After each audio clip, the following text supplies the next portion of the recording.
Start. Normality हम लोग number of gram equivalent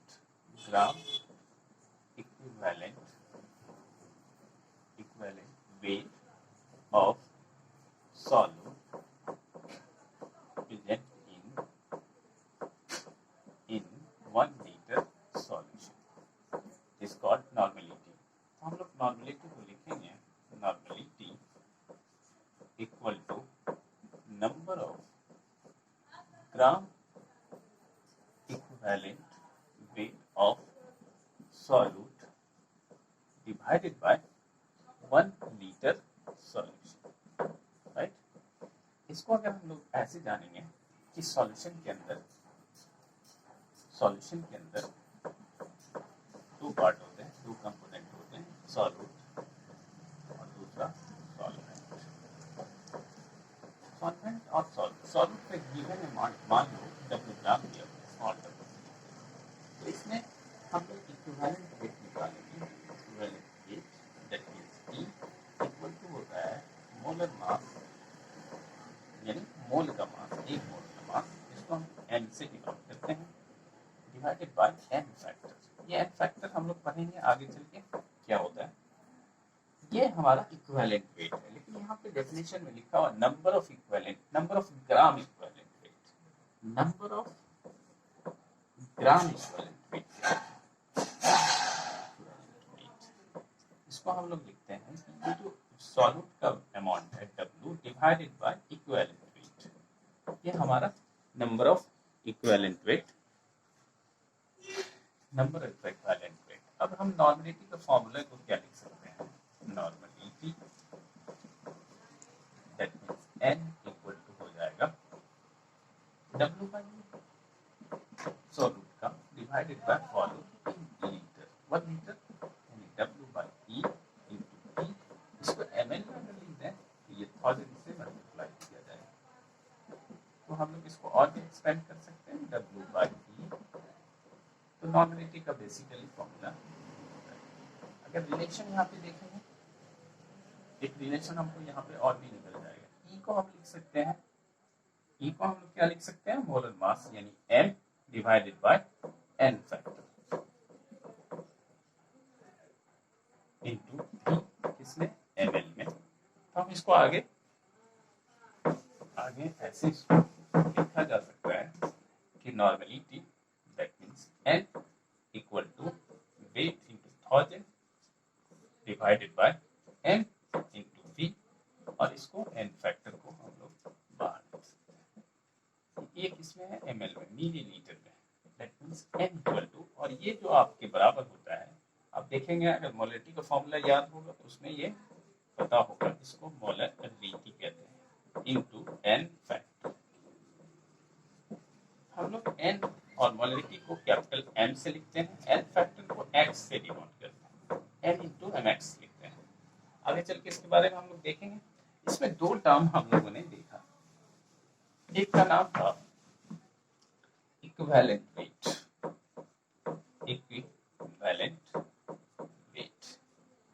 जिसको E कहते हैं। इक्विवेलेंट वेट का फॉर्मूला हमने देखा था, E equal to molar mass divided by क्या हुआ, एक मोल का mass divided by n factor.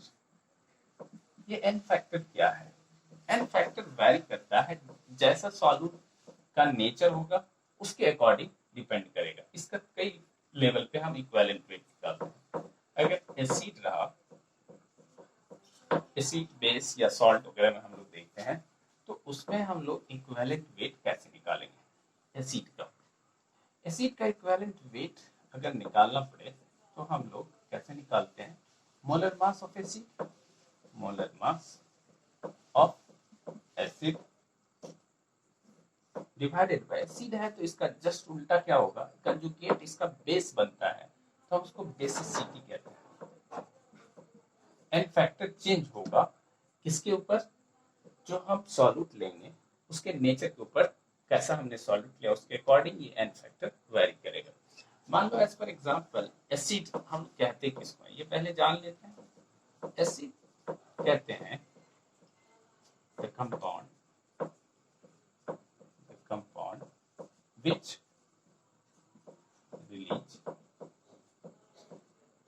Plus ion in water. H plus ion की जगह पे कभी कभी H प्लस आयन या फिर और लगा दो H3O प्लस आयन, एक ही चीज है, H लिखा रहे या ये लिखा रहे एक ही चीज है, हाइड्रोनियम आयन उसको बोलते हैं, इसको हम लोग hydronium ion, hydronium ion, right.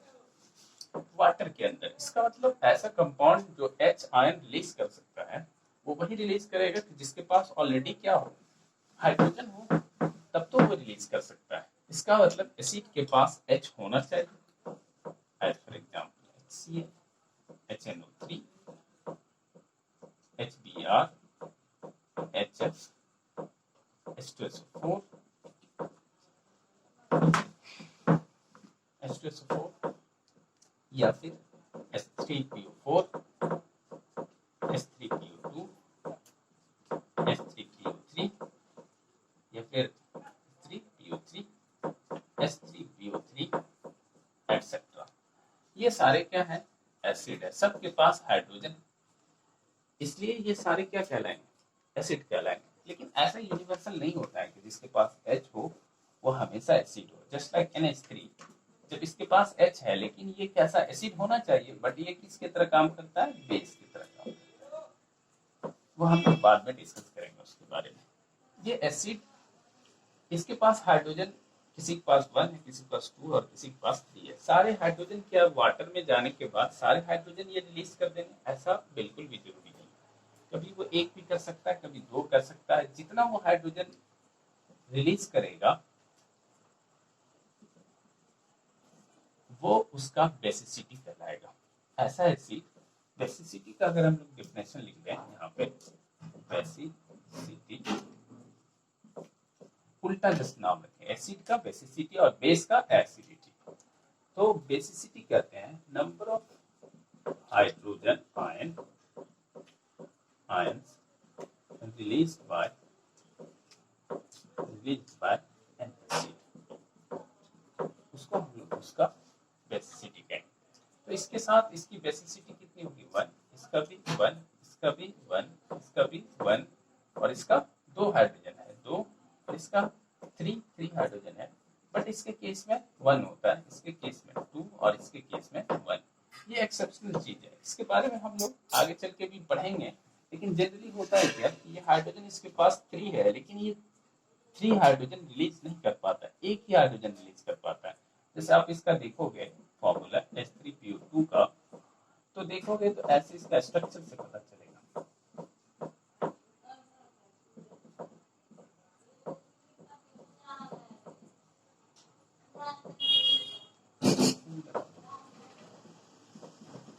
H3PO2, इसके पास जो हाइड्रोजन होता है ऑक्सीजन की हायर इलेक्ट्रोनेगेटिव होने की वजह अपना इलेक्ट्रॉन रिलीज नहीं कर पाता है, डोनेट नहीं करता है, ये हाइड्रोजन रिलीज होगा। बाकी ये डायरेक्टली जुड़ा हुआ है, ये डायरेक्टली जुड़ा हुआ तो ये स्ट्रॉन्ग होता है। तो ये हाइड्रोजन यहाँ पे नंबर ऑफ हाइड्रोजन रिलीज कितना होगा, बेसिसिटी इसकी कितनी हो जाएगी, 1।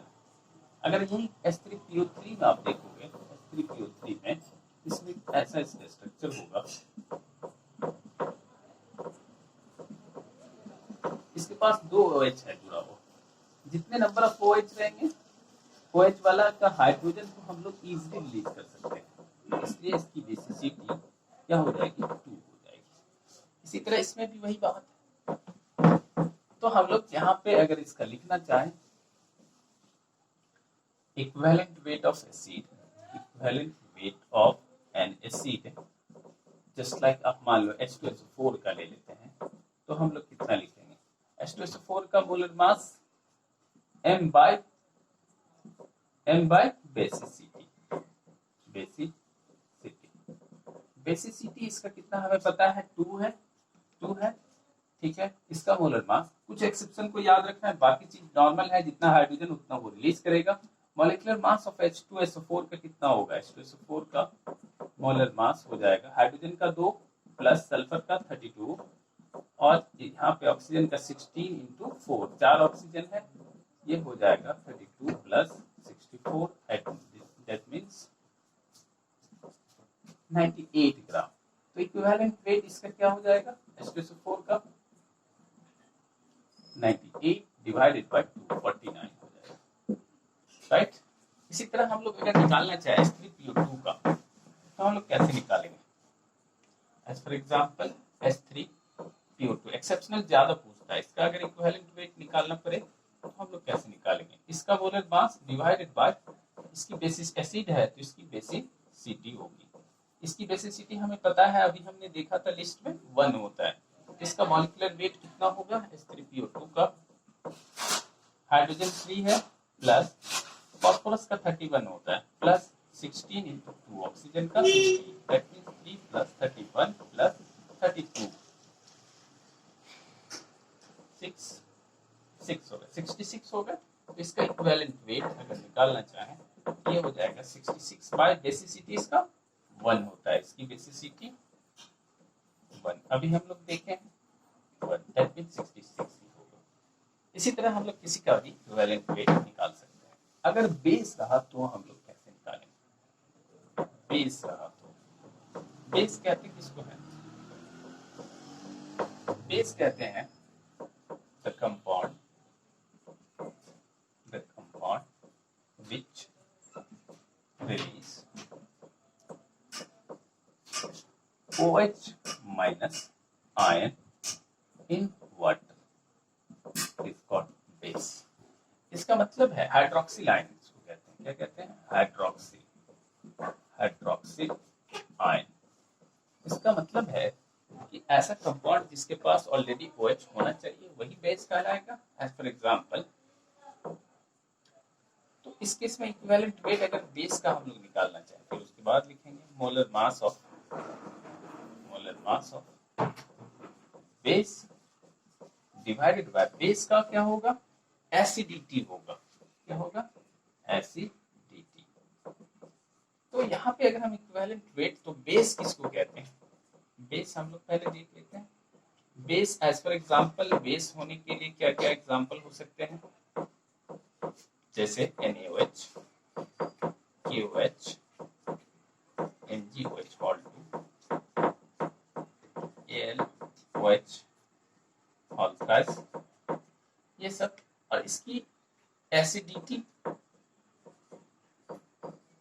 किसको बोलते हैं, नंबर ऑफ OH आयन जितना रिलीज करेगा, एसिडिटी किसको बोलेंगे, एसिडिटी हम लोग बोलेंगे number of OH minus ion released in water called उसकी एसिडिटी। तो जितना OH होगा उतना रिलीज करेगा, इसमें कोई एक्सेप्शन नहीं है। तो इसका क्या हो जाएगा 1, और इसका भी 1, और इसका 2, और इसका 3 हो जाएगा। इसी तरह हम लोग किसी का भी इक्विवेलेंट, एज फॉर एग्जांपल अगर हम लोग निकालना चाहें इक्विवेलेंट वेट ऑफ, निकालना चाहें, क्वेश्चन हमने लिखा AlOH होल 3 का, AlOH होल 3 क्या हो जाएगा, E equivalent weight molar mass M by इसकी एसिडिटी, दैट मींस इसके मोलर मास अगर हम लोग निकालना चाहे, एल्युमिनियम का 27 होता है प्लस हाइड्रोजन और ऑक्सीजन का 16 प्लस हाइड्रोजन 17 और E कितना है 3 है, तो ये 27 प्लस 51 78 होगा, यानी 78 डिवाइड बाय इसकी बेसिस एसिडिटी कितनी है 3, जो आएगा हम वैल्यू कितना आ जाएगा, ये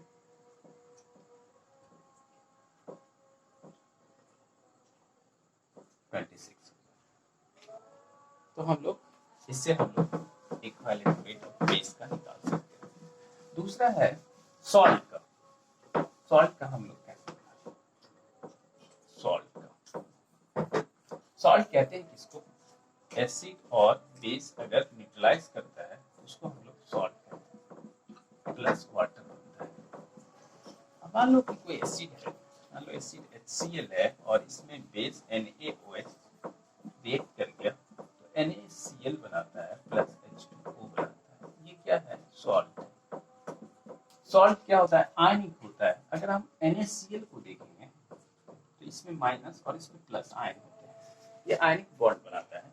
तो इसमें हम लोग ये देखना चाहते हैं कि इसका इक्विवेलेंट वेट निकालने के लिए इसका molar mass of salt by n factor, यहाँ n फैक्टर चेंज होकर के क्या हो जाएगा, इसका charge, number of charge either cation और एनायन, केटायन या एनायन पे जो नंबर ऑफ चार्ज होगा, इसका मोलर मास हम लोगों को पता है। सोडियम का मोलर मास कितना होता है, NaCl का अगर देखेंगे इसका होता है सोडियम का 23 प्लस क्लोरीन का 35.5, ये हो जाएगा 68.5 ग्राम हो जाएगा। ठीक है, तो हम इसका इक्विवेलेंट वेट निकालेंगे तो ये हो जाएगा 68.5 डिवाइडेड बाय चार्ज कितना है, चाहे वो केटायन का ले चाहे एनायन का, सेम इक्वल चार्ज हो, क्योंकि एक कंपाउंड के चार्ज टोटल कितने होते हैं,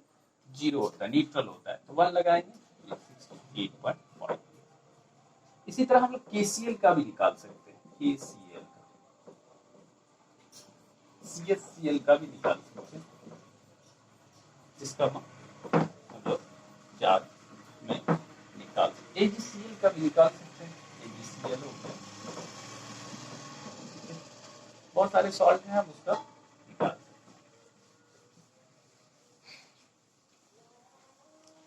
कभी कभी आता है ऑक्साइड्स का, मेटल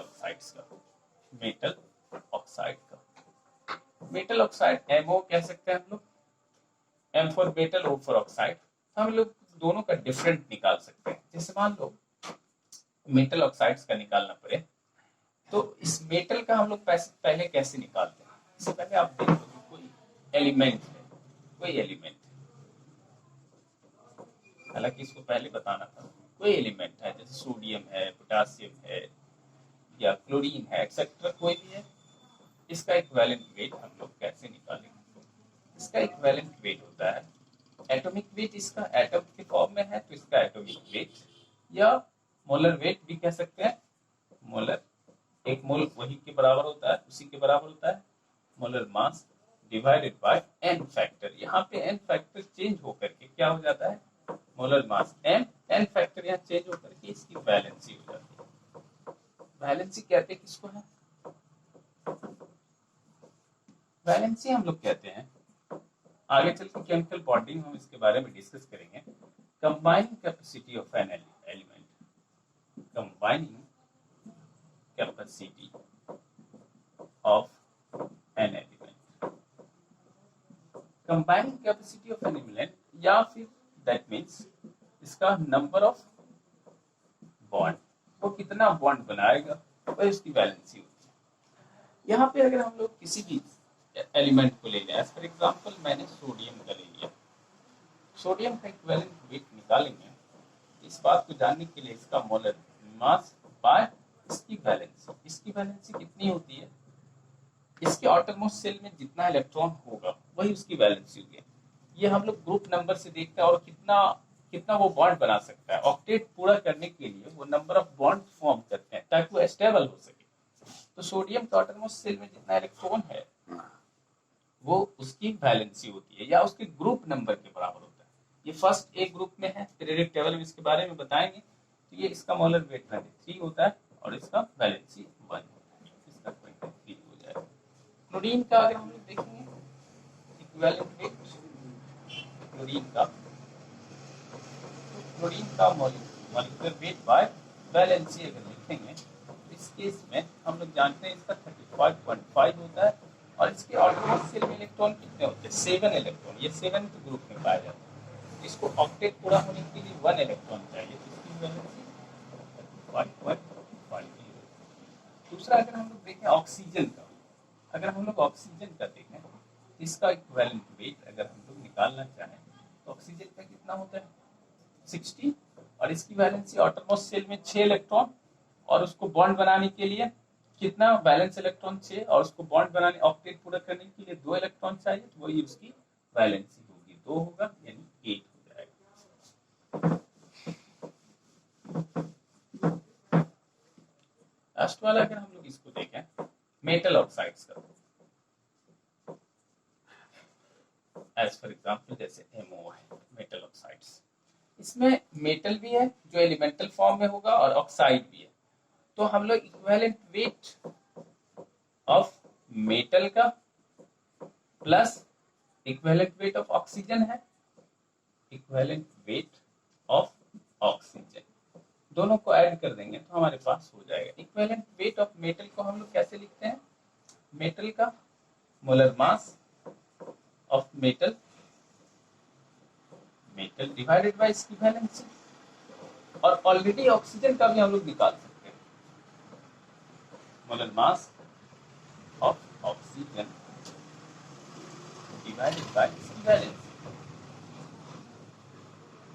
इसका तो मुझे नहीं पता है, इसकी वैलेंसी हमें इस मेटल के ऊपर डिपेंड करेगा, इसको जैसा रहेगा हम उसके अकॉर्डिंग देखेंगे, लेकिन ऑक्सीजन का पता है हमें, ऑक्सीजन 16 और इसकी वैलेंसी 2, यानी डायरेक्टली हम लोग ऐसे लिख सकते थे, ऑक्सीजन का डायरेक्टली प्लस 8 भी लिख सकते थे, मेटल ऑक्साइड से इक्विवेलेंट वेट डायरेक्ट हम लिख सकते हैं, और यहाँ से इक्विवेलेंट वेट हम लोग निकाल लेंगे और फिर उसको पुट कर देंगे नॉर्मेलिटी में, और नॉर्मेलिटी में उसकी नॉर्मेलिटी निकल जाएगी। नॉर्मेलिटी से रिलेटेड एक और क्वेश्चन आते हैं हमारे पास अक्सर, तो वो क्वेश्चन ये रहता है कि न्यूट्रलाइजेशन रिएक्शन से रिलेटेड क्वेश्चन रहते हैं। जैसे मान लो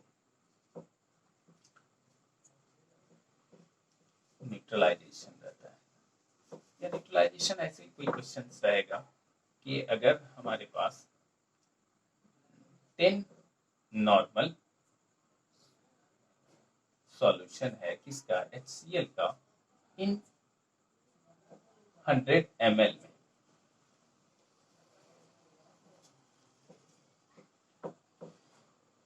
नॉर्मल HCl इन 10 ml सॉल्यूशन, यहां लिखो न्यूट्रलाइज्ड विथ